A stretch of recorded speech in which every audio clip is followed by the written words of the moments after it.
पश्चिम बंगालमध्ये दीर्घकालीन सत्तेला सुरुंग लावला गेला.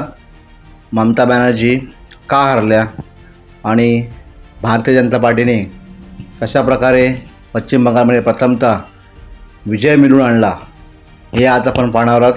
मी तुषार डिके, तुम्ही पाहताय मराठी थिंग.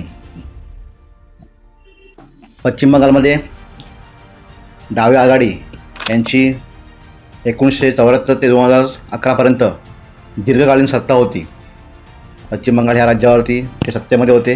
त्यानंतर ममता बॅनर्जी यांच्या तृणमूल काँग्रेस या पक्षाने अतिशय झुंजार आणि मेहनत घेऊन 2011मध्ये त्या ठिकाणी सत्तापालट केली आणि मोठी क्रांती घडवून आणली आणि भारताच्या इतिहासामध्ये ही मोठी क्रांती आणि मोठा विजय मांडला गेला होता.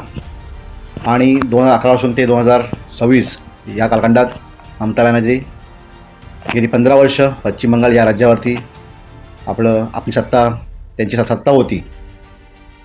आणि ह्या 15 वर्षाच्या दीर्घकालीन सत्तेला भारतीय जनता पार्टीने सुरुंग लावला आहे, असं या आताच्या आलेल्या निकालात मार्फत तुम्ही पाहत असाल. 294 जागावरती ही निवडणूक लढवली गेली आणि ह्या 294 जागापैकी 200+ हा बहुमताचा आकडा भारतीय जनता पार्टीने अतिशय साहजिकपणे हा आकडा पार केलेला आहे. आणि तृणमूल काँग्रेस ममता बॅनर्जी यांना 90+ पर्यंत मजल मारता आली आहे. या ठिकाणी ममता बॅनर्जी यांचा खरोखर हा पराजय आणि या पराजयाची चर्चा पूर्ण देशभरात होते. कारण ममता बॅनर्जी गेली 15 वर्ष या पश्चिम बंगाल राज्यावरती आपली सत्ता राखून ठेवण्यात त्यांना यश आलं होतं. त्यांनी कायमच पश्चिम बंगालसाठी एक मोठी क्रांती घडवून आणली होती. या सर्व पार्श्वभूमीवरती जर पाहायला गेलं आताची झालेली निवडणूक यामध्ये भारतीय जनता पार्टीने कोणतं यंत्र वापरलं तर ममता बॅनर्जी यांच्याकडून कायमच असं सांगण्यात येतं की झालेल्या निवडणुकासाठी केंद्रीय यंत्रणा वापरण्यात आली. त्यासोबतच त्या ठिकाणी 90 लाख हा छोटा आकडा नाही आहे, 90 लाख मतदार यादीतून वगळण्यात आले. निवडणूक आयोग हे केंद्राच्या बाजूने उभी राहिलं, असं ममता बॅनर्जी यांच्या पक्षाकडून कायमच या ठिकाणी हा दावा करण्यात आला. की हा दावा कितपत खोटा आणि खरा हे अजून अधोरेखित नाही. परंतु ज्याप्रमाणे भारतीय जनता पार्टीने हा विजय मिळवला आहे त्यामागे होतं प्लॅनिंग, स्ट्रॅटेजी आणि एक्झिक्युशन. उत्तम नियोजन. कारण केंद्रीय मंत्री अमित शाह त्या ठिकाणी निवडणुकीच्या दरम्यान कंटिन्यूस 15 दिवस त्या ठिकाणी ठाण मांडून बसले होते. अतिशय मोठ्या प्रमाणात रॅलीज, मोठ्या प्रमाणात कॅम्पेन आणि त्यांनी भारतीय जनता पार्टीने बूथवरती ज्याप्रमाणे फोकस केला होता तळागाळात आपले कार्यकर्ते पोचवले होते. अशी स्ट्रॅटेजी वापरून त्या ठिकाणी हा विजय मिळवला आहे.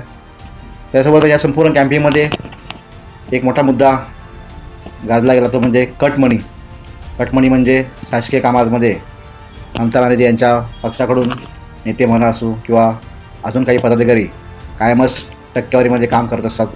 याच्यावरती भारतीय जनता पार्टीने त्या ठिकाणी आवाज उठवला आणि एक वेगळं नेरेटिव्ह सेट केलं. त्यांना हा फायदा झाला.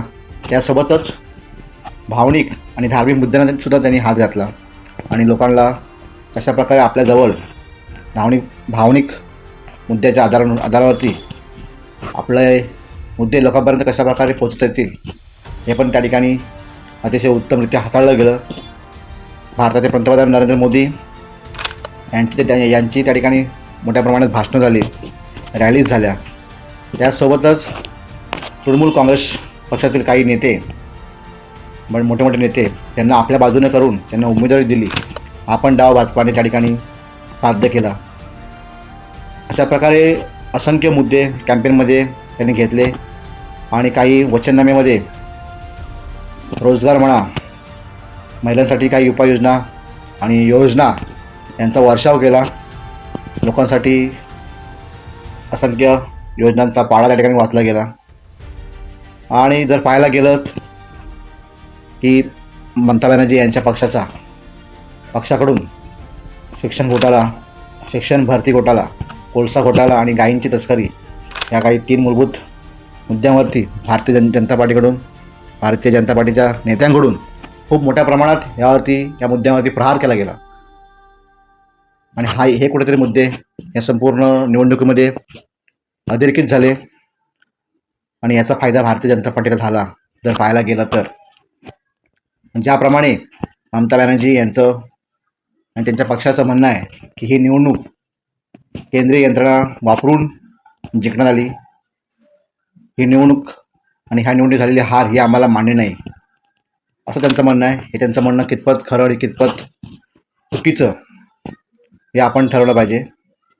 पण ही निवडणूक, ह्या निवडणुकीवरती सर्व जगभराचं लक्ष होतं, कारण असंख्य दीर्घकाळानंतर भारतीय जनता पार्टीला प्रथमतःच पश्चिम बंगाल या राज्यामध्ये प्रवेश करता आला. असंख्य राज्य जिंकत असताना भारतीय जनता पार्टीने अजून एक राज्य आपल्या हातामध्ये ओढावून घेतलं आहे आणि हा विजय त्यांनी प्राप्त केलेला आहे. पण हा विजय कशा प्रकारे झाला आणि कशा प्रकारे त्यांनी विजय हा खेचून आणला हे पण तेवढंच महत्त्वाचं आहे. आणि ममता बॅनर्जी यांचा हा पराजय खरोखर मोठा पराजय मानला जातो आहे, कारण एक लीडर म्हणून आणि पश्चिम बंगालच्या दीदी यांचा हा मोठा पराभव या ठिकाणी झालेला आहे. अशा प्रकारे ही निवडणूक त्या ठिकाणी पार पडली आणि ह्या संपूर्ण निवडणुकीमध्ये